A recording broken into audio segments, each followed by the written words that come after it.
I'd rather be flying dogs. Retired pilot flies rescue animals to their new homes.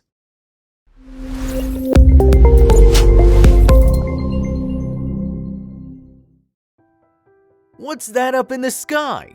Is it a bird? Is it Superman? No, it's just a plane. But it's not any ordinary plane. It's carrying some very special cargo by a man who's truly super. Gotta add in a dad joke now, don't I? When we're kids, we grow up being told that babies are brought to awaiting parents by storks. At least that was the lore back in my day. The notion has since been modernized and the birds can catch a very needed vacation whilst retired pilots take their planes and bring rescue pups to their awaiting and eager owners. So strap yourselves into your seats and prepare for turbulence as we're about to embark on a wholesome journey full of adorable puppies. Don't forget to leave your thoughts below in the comments, like the video, and maybe give us a follow. It'll make my day.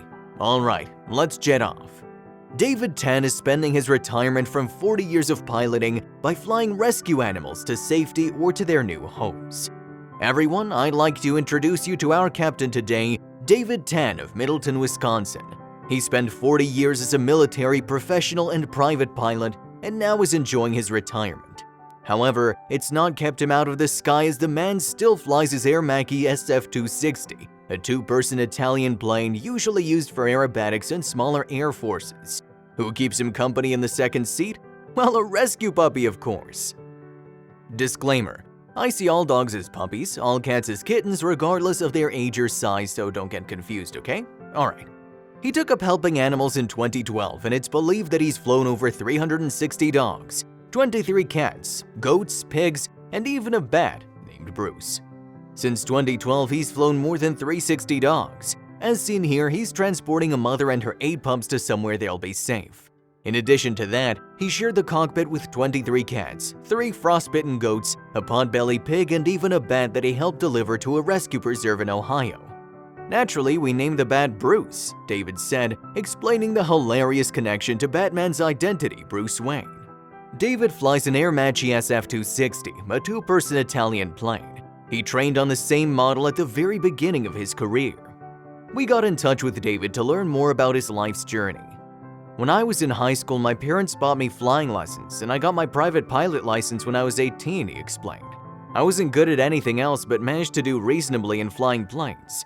It was a good career because I enjoyed what I was doing. It was truly an embodiment of the saying, find a job you love and never work another day in your life. However, it wasn't all smooth sailing, or smooth flying. I'll stop. I hated the failures and errors along the way, David said. But ultimately, I never had an accident and never injured anyone at the controls of a plane, so there are thousands of people who are worse than I am at piloting. The most important thing to remember in order to be a good pilot is to always try and make the best decisions. We have a saying that a superior pilot uses his superior judgment to avoid situations that would require the use of his superior skill, David explained. Decision areas include suitable weather, making sure the aircraft is in a good condition with the right amount of fuel to do the mission, and loaded within limits. Flying is not particularly difficult, but a fool can make it difficult and dangerous through carelessness, recklessness, and stupidity. He uses the same plane as the one he trained on at the start of his previous 15-year career as a rescue helicopter pilot with the Republic of Singapore Air Force. It, of course, has his name on the side, and it seems the plane is called Gina. The Bluebird is a smoked brown upper panel that when the sun shines on it, shines yellow in the cockpit.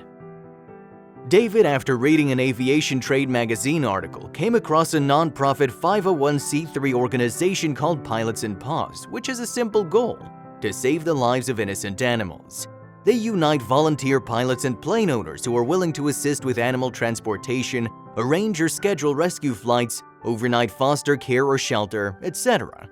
Typically, a rescue will require multiple pilots who fly around 250 miles before handing the animal off to another plane. They do it by uniting volunteer pilots and plane owners to assist in animal transport and other tasks. David came across it after reading an aviation trade magazine article which mentioned it, and he's been a part of it ever since. Most of David's rescue missions occur in the southern states. There are just some terrible stories out there about how cruel people can be to animals. Especially down south, the abandonments are horrible, David told Madison magazine. A family would just leave them, discard them like a piece of old furniture or something. One of the stories he recounted was of April, a pup that was abandoned by her owners because she defecated in the house, and thus the owners brought her to the vet to get euthanized. The vet instead contacted a rescue group, which led to David taking her and bringing her to a rescue in Iowa. "So that kinda gets me. I feel good when at least I can contribute toward where they go," he explained. One of his favorite parts is bringing animals to meet their new owners and take them into their forever homes, as happened to this pup here. The pilot also works one-on-one with rescues that he's been introduced to through his work of flying pups around the country. The organizations include Fetch Wisconsin, Albert's Dog Lounge and Underdog Pet Rescue, and Veterinary Services. The Dane County Humane Society has also occasionally worked with Bissell Pet Foundation to facilitate larger flights of more than 100 animals at a time. Buddy, an 11-year-old pup, had been waiting for a new owner patiently, and finally, one person decided to take him in. "It's just amazing, the guys and gals who do this," David said. "I've met them at the Dane County Airport before, and there were like 10 different animals that came within a few hours. They just magically arrived as far as we were concerned. These people are just really kind-hearted." Although most of the missions are purely transportational, taking the animal from one airport to the other, he does get those few lucky pups that are traveling to meet their new forever families. "You sort of say, hope you have a great rest of your life, you know," David said. "Hope these people love you forever." Regardless of imperfections, Kelly, his new owner, was visiting from California when she noticed the pup and fell in love. One of those lucky puppers was Buddy. According to a Facebook post by the Humane Society of Marathon County, the dog spent 142 days waiting his new family for someone to see him. To see beyond his age and his graying face, to see beyond his medical issues and bad in-kennel behavior, to see beyond his dislike of other pets and the stress of shelter life. The pup was number 303 of the dogs that joined him in the cockpit, and on their way to sunny Cali they went. Kelly, who was visiting from California, had wanted to adopt a senior dog from a homeless shelter, and thus when she saw Buddy, it was love at first sight. Regardless of his age and problems, she took him in. Buddy was dog 303 that stepped into the cockpit, and they were on their way to sunny San Diego. She wanted to help us give him the life he deserved, and she made it happen. "We love you, Buddy, and we're so proud," wrote the society. Sometimes families are so grateful that they try to repay David monetarily, but he never keeps the money, instead donating to rescues or paying off animals' medical bills. "They're always short on money, especially when it comes to medical care for the animals," David said. "It just costs so much nowadays." He also brushes off any praise, saying, "The people who really pull the weight are the rescues." His work is voluntary and he takes on the costs for it. However, he believes that the people who really pull the weight are the rescues, brushing off any praise. Considering the complex set of particular skills that flying requires, it requires continuous practice, requiring pilots to spend a lot of time flying so as not to get rusty. If you fly, it's a perishable skill and you must keep it current, David believes.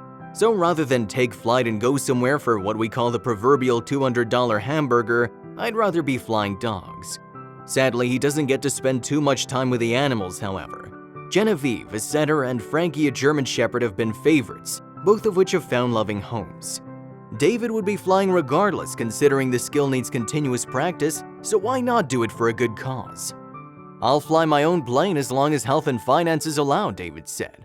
When asked what his one message would be to everyone, it was, "Be kind to animals. The reason I contribute my time and finances is that there's so much cruelty out there towards animals. I can't change any of that, but can help the lucky ones in a small way." We wish David all the best in his adventures, and that the skies are always clear when he's taking flight. David continuously posts his adventures on his Facebook page, so if you'd like to learn more or see more adorable animals that he'll rescue, make sure to check it out. Also, you can donate to Pilots and Paws if you'd like to support their initiative. We wish David all the best of his adventures, and that many more pups get to experience the joys of taking flight.